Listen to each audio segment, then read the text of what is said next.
Hello, Neverland Knights. Well, today we're going to be looking at a bunch of shoes and doing an activity that's super important to science that you have probably never thought about. Let's get to it. So this activity that I was talking about is called classifying, which is really just putting things into group.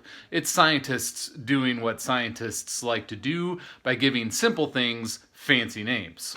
All you need for this activity is a pile of shoes and a creative brain. Find 10, 12 shoes and put them in one big pile. Oh, and when you're doing this, don't worry about having both the left and the right shoes. We're not going to do that. So let's just take one of each kind of shoe.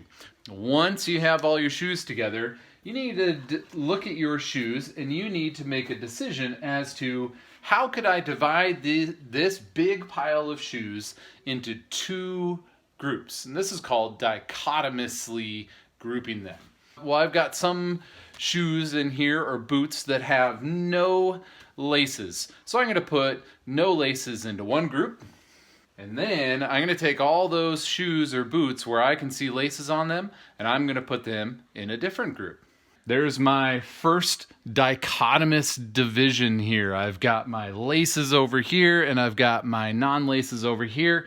Remember, when you're doing this, it is not important that the groups stay the same size. You'll notice I have a lot more shoes and boots with laces than those without. Now we're going to go to the next level. So here are all of my boots and shoes that don't have any laces. And looking at these, I have to figure out a way. Now, how could I split these into two new groups? Do you see any ways that you could do this?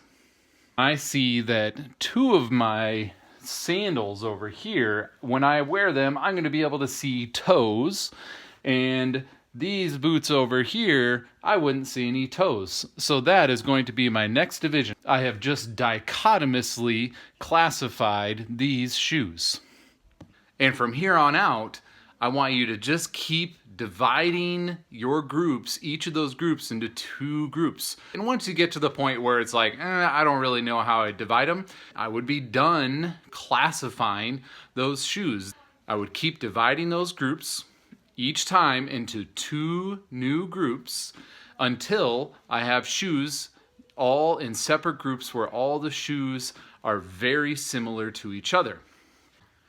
This type of thinking is very similar to what scientists do when they discover a new creature. And they're going to classify new creatures according to all those features that they have, just like your shoes.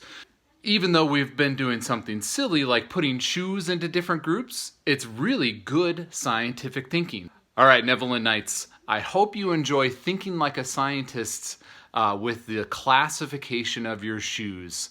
Have a great day. Stay safe. Stay healthy. I will talk to you soon. Until next time. Bye.